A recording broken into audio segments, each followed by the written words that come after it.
Hi friends, welcome to flower queen ஃப்ளாக்ஸுங்க. இன்றைக்கி தக்காளி பாஸ்தா கேரளா ஸ்டைலில் பண்ண போகிறேங்க. அதே மாதிரி புடலங்காய் கடையிலையும் பண்ண போகிறேன், பாருங்கள் எப்படின்னு. வெள்ளிக்கிழமை நாள் அதுவுமா வாசலெல்லாம் நல்லா மஞ்சள் போட்டு நல்லா நிலவு காலெல்லாம் இது பண்ணிட்டாங்க, வடிச்சிட்டு கோலம் போட்டுடலாங்க. உளியில் தண்ணி ஊற்றி பூவும் எடுத்து வச்சாச்சுங்க. கந்தர் சஷ்டி வரலாறு, அதனோட முக்கியத்துவம், மங்களகரமான நாளின் சடங்குகள். கந்த சஷ்டி என்பது இந்துக்களுக்கு ஒரு முக்கியமான பண்டிகையாகும். ஏனெனில் இது போரின் கடவுளும் சிவன் மற்றும் பார்வதியின் மகனுமான ஸ்கந்தனுக்கு அர்ப்பணிக்கப்பட்டுள்ளது.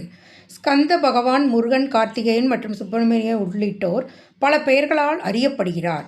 இந்த விழா ஒவ்வொரு மாதமும் சுக்லபட்சத்தின் சஷ்டி திதியில் கொண்டாடப்படுகிறது. தமிழ் இந்துக்களிடையே ஸ்கந்தருக்கு சிறப்பு மரியாதை உண்டு. மேலும் தென்னிந்தியாவில் விநாயகரின் தம்பியாக கருதப்படுகிறார். வட இந்தியாவில் அவர் கணேசனின் மூத்த சகோதரர் என்று கூறப்படுகிறது.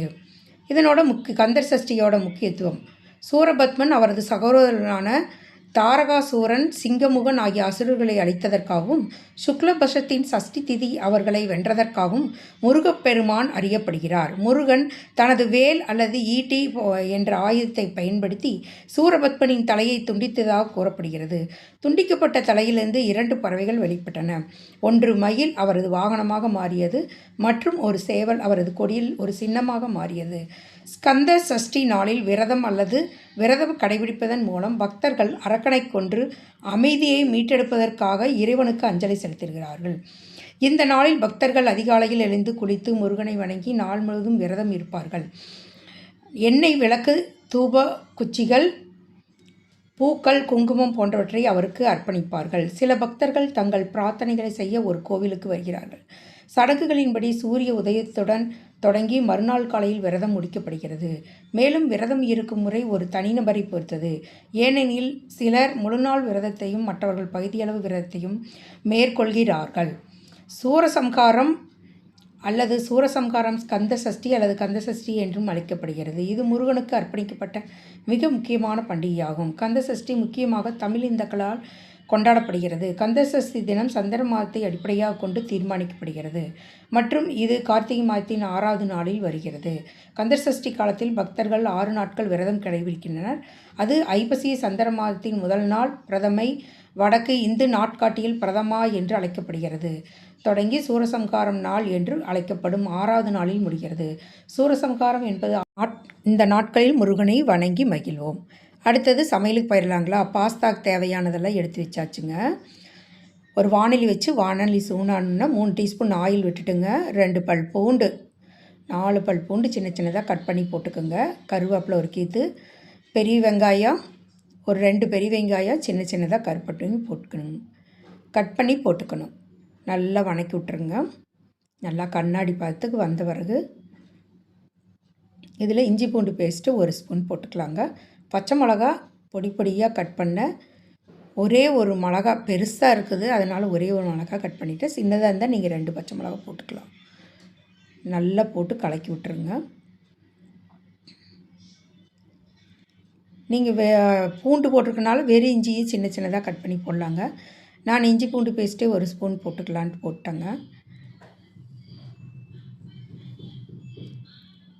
தேவையான அளவு, வெங்காயத்துக்கு தேவையான அளவு சால்ட் சேர்த்திக்கிங்க. பாஸ்தா போட்ட பிறகு நம்ம சால்ட்டு தனியாக போட்டுக்கலாங்க. நல்லா வணங்கின பிறகுங்க வெங்காயம் நல்லா இந்த பாத்துக்கு வந்த பிறகு 2 தக்காளி மிக்சியில் அரைச்சிட்டு வந்திருக்கேங்க. அதை இதில் ஆட் பண்ணிக்கலாங்க. நல்லா கலக்கி விட்டுக்குங்க. நல்லா கலங்கின பிறகு ஒரு 5 நிமிஷம், அந்த பச்சை வாடை போகிறதுக்கு ஒரு 5 நிமிஷம் மூடி வச்சுருந்திங்கன்னா பச்சை வாடை போயிருங்க. இதோட நான் 1.5 டீஸ்பூன் மிளகுத்தூள் எடுத்து வச்சுருக்கேன், அதை இதில் ஆட் பண்ணிக்கலாங்க. குறுமிளகுத்தூள் போட்டுக்குங்க, நல்லாயிருக்கும். நல்லா இப்படி எண்ணெய் பிரிஞ்சு வர வரைக்கும் நல்லா வணக்கி விடுங்க. அப்படியே வணக்கி விட்டே இருங்க.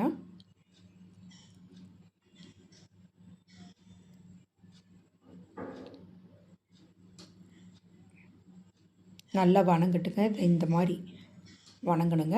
அப்புறம் நம்ம பாஸ்தாவை சுத்தமாக கழுவி எடுத்து வச்சுருந்தோம் இல்லைங்களா, அதையும் நம்ம ஆட் பண்ணிக்கலாங்க. ஒரு 2 நிமிஷம் ஊற வச்சுட்டு எடுத்து வைங்க. அப்போ தான் வந்து நம்மளுக்கு சீக்கிரம் வெந்துடுங்க. இதில் நான் தக்காளி சாஸ் வந்துங்க 1 ஸ்பூன் தக்காளி சாஸ் இருந்தால் விட்டுக்கலாம். சோயா சாஸ் இருந்ததுனால நீங்கள் 1 ஸ்பூன் விட்டிங்கன்னா நல்லா மணக்குங்க. நான் தக்காளி சாஸ் மட்டும் வீட்டில் இருந்தது, அது 1 ஸ்பூன் விட்டேங்க. நல்லா வெந்துருச்சான்னு பாருங்கள். நல்லா வெந்திருந்ததுன்னா இறக்கிடலாங்க. அவ்வளோதாங்க. இது கேரளா ஸ்டைலில் நான் பண்ணியிருக்கேங்க. தக்காளி பாஸ்தா ரெடி ஆகிடுது. அடுத்ததுங்க புடலங்காய் கடையிலுக்கு தேவையானதெல்லாம் கட் பண்ணி வச்சுட்டேங்க. 2 வெங்காயம், 2 தக்காளி, புடலங்காய் 1, பாசிப்பருப்பு ஒரு சின்ன டம்ளரில் 1 டம்ளர் எடுத்துருக்குங்க. அதாவது பெரிய டம்ளர்னால் 1/4 டம்ளர் கணக்கு ஆகுதுங்க. புடலங்காயை நல்லா தோல் சீவிட்டுங்க, சுத்தமாக கழுவி தோல் சீவி உள்ளே இருக்கிற விதையெல்லாம் எடுத்துருங்க. எடுத்துகிட்டு சின்ன சின்னதாக கட் பண்ணி போட்டுக்கலாங்க. புடலங்காய் வந்துங்க சேர்த்துறது நம்ம கொடிக்காயெல்லாம் சேர்த்துறது ரொம்ப நல்லதுங்க. நல்ல வெயிட் லாஸும் ஆகும், உடம்புக்கும் நல்ல ஹெல்த்துங்க.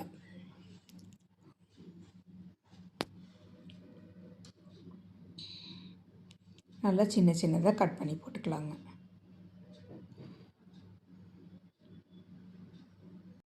புடலங்காய் சாப்பிட்றதுனால என்ன நன்மைன்னா, உடல் எடையை குறைக்கவும், செரிமான பிரச்சனைகளை தீர்க்கவும், கொழுப்பை குறைக்கவும், உடலுக்கு குளிர்ச்சி அளிக்கவும் உதவுகிறது. இது நார்ச்சத்து, வைட்டமின் எல்லாம் வந்துங்க தாதுக்கள் நிறைந்ததுங்க.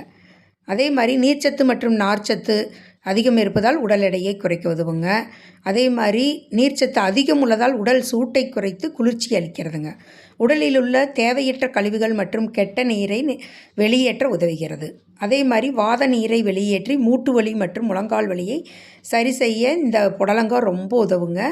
பெண்களுக்கு நன்மை என்னென்னா, இரும்புச்சத்து அதிகம் இருப்பதால் பெண்களுக்கு ஏற்படும் மாதவிடாய் மற்றும் கர்ப்பப்பை தொடர்பான பிரச்சனைகளுக்கு உதவுகிறது. அதே மாதிரி வல்லாரக்கீரையுடன் சேர்த்து சமைத்து குழந்தைகளுக்கு கொடுக்கும்போது அவர்களின் ஞாபக சக்தியை அதிகரிக்க உதவுகிறது. புடலங்காயும் வல்லாரக்கீரையும் சேர்த்து நீங்கள் செஞ்சு கொடுத்தீங்கன்னா குழந்தைகளுக்கு நல்ல ஞாபக சக்தி வருங்க. குழந்தைகள்லாம் நல்லா படிப்பாங்க. இவ்வளவு ஒரு பயன் உள்ளதுங்க இதுங்க. குடல் புண்ணை ஆற்றுங்க, வயிற்றுப்புண், தொண்டை புண் உள்ளவர்கள் அடிக்கடி இது வந்து புடலங்காயை சாப்பிட்டு வந்தோம்னா நோயின் பாதிப்புகள் குறையுங்க.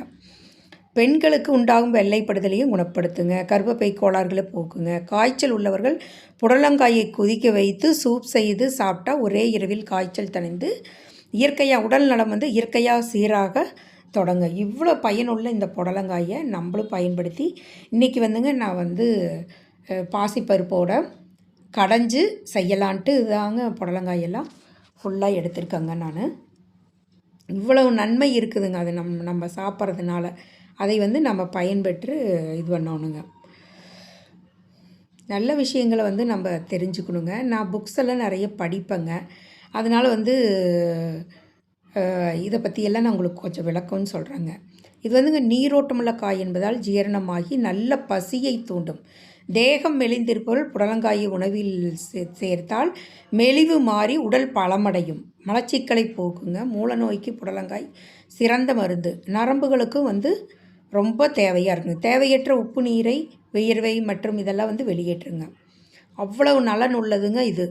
இந்த விதையை நட்டு 60 முதல் 70 நாட்களில் புடலங்காயை வளர தொடங்கிவிடும். இது வந்து புடலங்காய் சில பேர் வந்து விதைக்கு போட்டுருவாங்க. இப்போ காடு தோட்டத்தில் இருக்கவங்களாம் வந்து விதைக்கு போட்டாங்கன்னா 60-70 நாட்டில் அறுவடை பண்ணிக்கலாங்க. 60-70 நாள்லைங்க.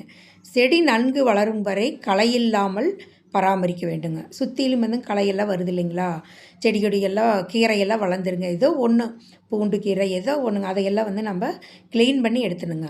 தேவைப்படும் போது மூங்கில் கிச்சி அல்லது இதெல்லாம் வந்து சுற்றிலையும் நட்டுட்டுங்க அது மேலே படர விட்டோம்னா இது வந்துங்க சூப்பராக வந்து பழகி தாக்குதல் அதிகம் இருப்பதால் அதெல்லாம் இல்லாமல் அது பார்த்துக்குங்க. இது நல்லா படர விட்டோம்னா புடலங்காய் நல்லா பழந்துக்குங்க. நீங்கள் வந்து இது காடு தோட்டம் இல்லவங்களுக்கெல்லாம் இது ஒரு பயனாக இருக்குங்க. கோடையில் ஏற்படும் சுவாச குழாய் தொடர்பான தொற்றுக்களை வந்துங்க தவிர்க்க புடலங்காய் உதவும். அசிடிட்டி, அல்சர் போன்ற பிரச்சனைகளையும் புடலங்காய் சரி செய்யும். இப்போ நம்ம ஒரு குக்கர் எடுத்துக்கலாங்க. அந்த குக்கரில் வந்துங்க பாசிப்பருப்பு நான் 1/4 மணி நேரத்துக்கு முன்னாடியே ஊற வச்சு எடுத்துட்டேங்க. அதில் வந்துங்க நம்ம ஒரு சொம்பு தண்ணி விட்டு பாசிப்பருப்பு போட்டுக்கலாங்க. போட்டுட்டுங்க நம்ம அதோட நம்ம 2 தக்காளி கட் பண்ணி வச்சுருக்கேன் அதையும் போட்டுக்கலாம். 2 வெங்காயம் கட் பண்ணி வச்சுருக்கேன் அதையும் போட்டுட்டு புடலங்காய் ஒரே ஒரு புடலங்காய் நீல வாக்கில் காக்கலாம். புடலங்காய் வந்துங்க சுத்தமாக கழுவி இந்த மாதிரி சின்ன சின்னதாக கட் பண்ணி எடுத்து வச்சுருங்க. அதையும் ஆட் பண்ணிக்கலாங்க. இதோட நம்ம மஞ்சத்தூள் 1/2 ஸ்பூன் போட்டுக்கலாங்க. அதே மாதிரி சாம்பார் தூள் இருந்துன்னா பெரிய ஸ்பூனில் போட்டிங்கன்னா 1 போதும். சின்ன ஸ்பூனாக இருந்தால் 2 டீஸ்பூன் போடுங்க. மிளகாத்தூள் 2 டீஸ்பூன் போட்டுக்கலாங்க. நான் வந்து வீட்டில் அரைச்ச சாம்பார் தூளுங்கிறனால நான் அதுலேயே கொஞ்சம் மிளகாய் அதிகமாக இருக்குதுங்க. அதனால சாம்பார் தூள் நல்லா பெரிய ஸ்பூனில் 1 ஸ்பூன் போட்டுக்கிட்டேங்க. அதோட நீங்கள் மிளகாத்தூள் நான் கம்மியாக போட்டிருக்கேங்க. நீங்கள் 2 ஸ்பூன் காரம் நல்லா வேணும், காரசாரமாக வேணும்னா நீங்கள் மிளகாத்தூள் 2 ஸ்பூன் போடலாங்க. நான் 1 டீஸ்பூன் தான் போடுறேங்க. போட்டுட்டுங்க சுத்தமாக எல்லாம் தண்ணி ஊற்றிட்டு ஜீரகம் 1 ஸ்பூன் போட்டுக்கோங்க. இதோட தேவையான அளவு உப்பும் போட்டுக்கலாங்க. நல்லா கலக்கி விட்டுறலாங்க. நல்லா கலக்கி விட்டு மூடி 2 விசில் விட்டிங்கன்னா போதுங்க. சீக்கிரம் வெந்துடுங்க. பாருங்கள் 2 விசிலில் வெந்துருச்சுங்க. இப்போ எடுத்து தாளிச்சிடலாங்க. ஒரு குட்டி தாளிப்பு கரண்டி வச்சுட்டுங்க ஆயில் 1 ஸ்பூன் விட்டு கடுகு உளுந்த பருப்பு போட்டு நல்லா பொரிஞ்சு வரங்க. அடுப்பு ஆன் பண்ணிவிட்டு கடுகு உளுந்த பருப்பு போட்டுக்கலாங்க. நல்லா பொரிஞ்சு வந்த பிறகு கருவேப்பிலையும் 2 வரமிளகாயும் போட்டங்க. காரம் போதும்னு நினைக்கிறவங்களுக்கு அந்தளவு போட்டிங்கன்னா போதுங்க. எடுத்து தாளித்து நம்ம வந்து பாசிப்பருப்பு புடலங்காயை ஆட் பண்ணிக்கலாங்க. நல்லா பொரிஞ்சு வரட்டுங்க. இந்த மாதிரி ஒரு தடவை செஞ்சு பாருங்கள், சூப்பராகவும் இருக்கும். பேச்சலர்களும் இதெல்லாம் நீங்கள் இந்த மாதிரி செஞ்சீங்கன்னா சீக்கிரமும் ஆயிரும். 2 விசில் விட்டால் போதும், 10 நிமிஷம் தாங்க, சீக்கிரம் ஆயிரும் உங்களுக்கு. புடலங்காயிலையும் அவ்வளோ நன்மைகள் இருக்குங்க.